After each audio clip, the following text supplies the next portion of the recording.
What's going on, everybody? This your boy King Germ, one half of Pod and Saved Our Marriage. Each and every Friday, Queen Germ and myself drop an episode to show the people how Pod and Saved Our Marriage. Now, we're not like most married couples. Most of the time we disagree, but that's the beauty of the show. So, when you get through listening to Sparrows UnderReview, come give us a listen. Each and every Friday on any DSP, go look for Pod and Saved Our Marriage. Hey everybody, I'm JR. And I'm Stacey. And it comes a point in life when you got to make sequels. You got to get out here and you got to decide, I'm going to make a franchise. We're going to not milk it. We're going to do spin-offs. We're going to do little things with it to make it make sense. And DreamWorks Illumination, whatever you want to call them, they developed this amazing movie series called Despicable Me. Now, when I say that it's amazing, I'm going to give you quick reference, quick detail, because we all know I do a little extra blah, blah, blah. Despicable Me was very vibrant with people because of the music that Pharrell made, Cause I'm Happy and different things like that tied into these movies. And his music stayed with these movies. Even when you go watch the great movie Despicable Me 4. And the reason that I'm going to say it's great is because it was a fresh take on the series. Because it wasn't like one of those. Because sometimes you have series where they'll repeat the same thing and it's just not as good as the originals. And this one, it was new. It might have had some of the same things in it, but I don't remember that. And it was different. It wasn't the same old recycled garbage. Right, and when I think of like something that didn't work out, and I know we don't like to do reference to different things, to me personally, a series like Hotel Transylvania, you watch the first one, you go through a few of them, and you're kind of like, eh. But this right here, you see the characters develop in the Minions. They're like the California Raisins of this time frame. Because when I was a kid, California Raisins were the really important thing. And in the 90s, I don't think we really had anything like this. But the Minions, like, they're part of society. You got people dressing up like them and different things like that. We can't understand what they say, and heck, I don't even know any of their names. Right. And Kevin, I know Kevin. Kevin. And we all know Groot, because Groot is, in here, and the young ladies that follow him around. And the baby Groot Jr., because he's got a wife and everything now, so it adds extra dynamic to this movie. Movie played out in a very, it wasn't lengthy, it was just right. Right. I get comfortable with a movie that's an hour 35 minutes, something like that, because I can get into it. And everybody knows my chops, so if anything we do, character development, the arc, everything made sense because it didn't piggyback, but you had returning characters. Right. And, you have new things that were added in, but everything plays out that you could watch this movie and go back and watch any other movie and still be satisfied. Right, and you don't even have to watch the first three. Right. To know what's going on. Or the Minions movie. True. I forgot about that. Yeah, and that's why I say, when you build a good franchise like that, you don't have a lot that you have to worry about and things like that, because you've already structured it, you've made it what it should be. So we'll just go ahead and tie into this movie now and just get it going. This movie was seen in a nice movie theater in Athens, Ohio. Which is called the Athena Grand. If you are local to the area, make sure you check it out, because you can go in there and you can get 2 movie tickets, a drink, and a thing of popcorn for less than $20, or really close to $20. We got the 2 tickets and a Slurpee for JR there, and I think what was it, about $15, $16? Yeah, altogether. Yeah, so it's very affordable. It's not like one of the IMAX theaters where you go in there and it's $20 a ticket just to see the movie. And we even saw it in 3D, which is good. I don't notice that there's a price difference in the original movies compared to the 3D, so that's something you'll have to check out on your end. Right, and I'll say this about the 3D experience. The way that they filmed that movie in 3D, it worked out and it made sense. Yeah. Because the projection, and I'm not talking about the projector, but the actual 3D projection, the elements played perfect in it. Quite a few different scenes that you paid attention to, you noticed this. And overall, sound-wise and everything was pretty good. Now, on the movie experience, I will say this. You're in a movie theater, and this is probably why we do the personal movies wherever we do them. And Can I do it? Go ahead. If you're in a movie theater and there are all kinds of open seats around you, why in the hell are you going to sit directly behind somebody? And not even that these were the best seats in the theater, because they weren't. I made sure when we picked our seats that I picked a set of seats completely away from anybody and off to the side where it wasn't the perfect angle. Yet, right before the movie started, this family came in, 3 little kids, a mom and a dad. Mom sits directly behind me, and all she does the entire movie is sit there and put pressure on the back of my seat. Like, you're a grown-ass adult, and you're going to sit there and kick my seat? I could understand if it was one of your kids. But as a freaking grown-ass adult, you're going to sit there and kick the back of somebody else's seat when you should have sat somewhere else in the theater. Right. You go on ahead. Yeah, now see, that was some crazy business there, because I'm thinking to myself, you know, you're in the movie theater, and it was only 10 people in this movie. Right. And it's a large theater. You had probably at least, 15 rows on the top, and the same on the bottom. Right. So it's not like it was tight and we needed to sit on top of each other. Heck, they could have went over 5 more seats to the right, sitting behind us, and they would have been fine. Right, would have made for a great situation for themselves. Now, either way, getting away from that part now. So that's a random rant as to why we don't necessarily go to theaters all the time. Right, and shout out to everybody, you know, when this movie comes out, however it comes out, I'm going to experience it a different way also at home, you know, because I know I always champion the movie theater experience if you can. This was a great thing to do because it was right after 4th of July. Mm-hmm. You know, 4th of July opening weekend, we all know, we don't know the box office numbers for this or anything. Right. But you know that it did stellar number because the movie was solid. Now, here's my take. You get into this movie, Groot's turned his life around. You know, he's trying to not be a villain, but he is a villain. He's actually a snitch villain because he's working for the good guys. Right. And, you know, he runs up in the party or whatever with the other bad guys at his alma mater, which is his school, because I know some people don't do alma mater, but anyway, so he gets there and things go astray, and his rival runs up on him, like CJ from San Andreas. Maxine. And Maxine's a man. Maxime. Yeah, that's where I messed up at first because I thought it was Maxine with an N. But it was Maxime with an M. Oh, well. Mary. Either way, we all know I'm country, so I'm going to say it out. No, and I was just explaining to you because I was confused at first. I'm like, you know, to each their own on their names, but like, I'm like, that's kind of odd for a villain's name.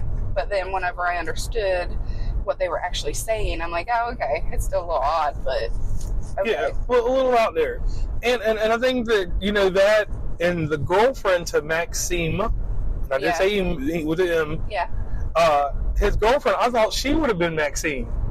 Yeah. Yeah, because she would have played that part. And I love, what is her last name? Sophia Vargas? Yeah, Sophia Vargas. Vargas, yeah. I love her voice in that movie. Yeah, her accent. And, you know, and whatever that TV show she was on, I used to watch her on it. It was her and Al Bundy after he was older. Modern Family? Yeah. I don't know that it was Al Bundy, is it? That's not that. Yeah, Al Bundy was her husband on that joint. Old ass Al Bundy was her husband on that show. Okay. We had to go back and relive that moment. Right. Someone let us know about that.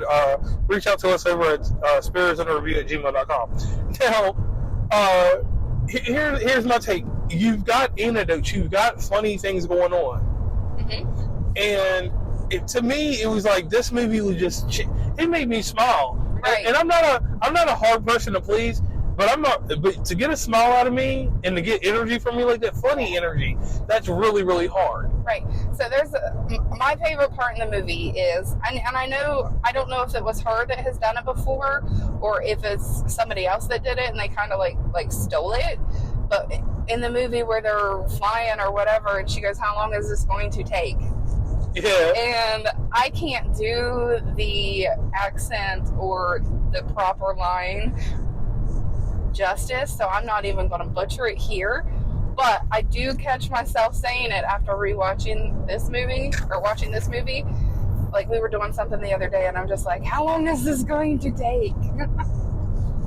And during this whole thing, what I liked about it was that this thing introduced us to a secondary villain. Yeah, so there could be additional ones. They left it open very well to make more.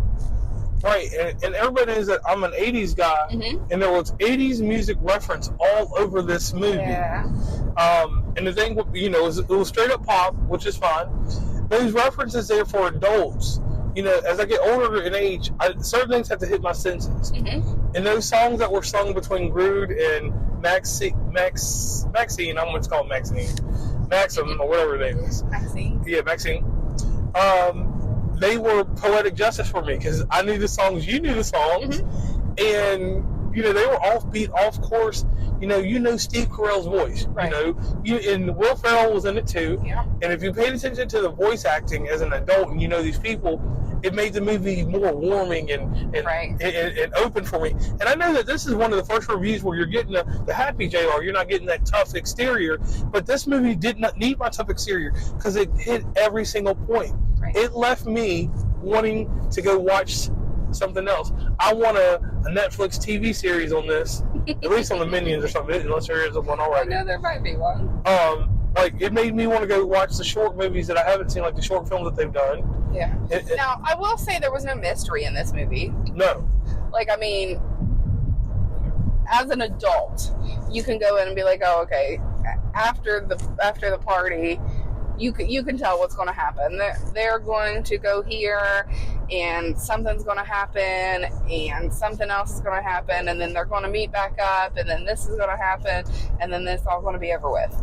You know what's going on, and that's okay though, because there was enough filler and funniness and kind of like action type thingies and just different things that made it all tie together really good. Yes.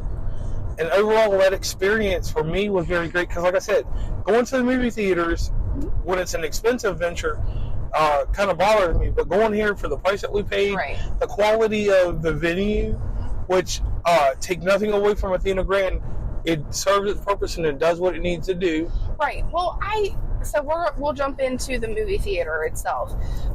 When you go into Athena Grand, it is in Athens, Ohio. Right in front of it, you have a Texas Roadhouse that you can go eat at, which is our restaurant of choice whenever we go out that way. Because, who can beat up their barbecue chicken and green beans? Just saying. And shout out to the homie JR, that's the waiter. Yes, he was amazing. He brought your drinks as fast as you were drinking them. And, I can't give all his secrets away. But if you go into Athens and you're going to want to go watch a movie, make sure you hit up Texas Roadhouse. And if JR is your server, just know he's going to treat you good. They also have a mall, which they're kind of revamping. Yeah, they got some of the older stuff out of there. They put some more stuff in there. There's a couple different restaurant type thingies in there. I don't know that they're restaurants per se, but places where you can obtain food. And we went to Dick's. No, it wasn't Dick's. Dunham's. Ooh. Yes, their Dunham's actually had a lot of sales going on. So, if you're in that area, make sure you check them out too. When you go into Athena Grand, they have a little arcade place. It's not huge. It's not, amazing like that type of thing where you're going to go there just to play in the arcade. But if you need to kill a little bit of time before you go watch your movie, you can go in there and play a couple rounds of something. Yeah, and like I said, great aesthetic. Gives me a mid-1990s feel to a movie theater. And you need that kind of nostalgia and price point and everything. And the staff, everybody was very welcoming and warm. So that was something that I definitely liked there. Now, we're going to swing back to this movie real quick. There's no reason to give away any plot. We're going to give you guys whiplash. Yeah, no reason to give away any of the plot to this movie, because like I said, if you're an adult, like Stacey said just a moment ago, after the first 10 minutes of the movie, you've already got the movie. Right. But they swing enough curveballs in there, because you get an introduction of an X-Men type team of minions. Okay, yeah. And that gave you a different narrative to the story. That was the highlight. That's what made it worth continuing to watch beyond the subplots with the children and his family and the extra supporting characters. Right. It's kind of like Solar Opposites. Like, Solar Opposites, you can't make a whole show about that without including the little people. Right. So it's like you can't have a Despicable Me movie without the little yellow dudes. Right, no doubt in that. And that was one thing that, like, hooked me in, had me going good, and it sold the movie for me. So for me, this movie, and this is going to be an odd one, and I'm going to throw this in there because it's the first time I've ever done this. This will be a movie that I have to archive in my collection, because what I have to do as a movie connoisseur and a critic, I'm going to go back and watch the other movies again. Right. And I'm going to pick apart the other ones. Okay. And see what came from those movies and what was built in this fourth installment. Yeah. Like, what details did I forget? Because we know the first movie, that one you really can't solidify anything. But the second and third one, I'm going to be able to pick apart. Because the third one's not very memorable for me. See, I don't remember watching the third one. I feel like I did, but I don't remember it. And it could have been a pandemic rush. So, right. So, and then the actual spin-off Minions movie, I've never seen that. Right. I can honestly say that, yeah. So that'll be something else that I want to go back and watch. But like I said at the very beginning of this, when you build a franchise that makes me want to come back and see different things, yeah, and just like you said earlier, where it's not an out-of-place movie, you could just watch it and not watch anything else and be satisfied. Right. Because it gives you all the backlog of, at least I remember the first movie, the certain references I do remember. Right. They're right there, the agency and everything else and all that other stuff there. So to me, this movie gets a high mark because it's not a lot of great movies that have come out this year. Right.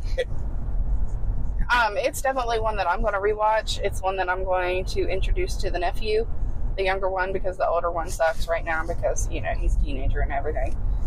But we got at least 2 little nephews that can enjoy the movie. And shout out to my homie Baby Asher, because when I see Baby Asher again, I definitely will send this to Baby Asher, and he'll like the Minions, and you'll get some amazing Christmas presents. So how'd you know that's who I was talking about? Right. Baby Asher's the man. Shout out to him, and shout out to his dad Mason. Mm-hmm. And either way, one little quick bit that I need to throw in here, and this is to everyone that listens to the show and enjoys it.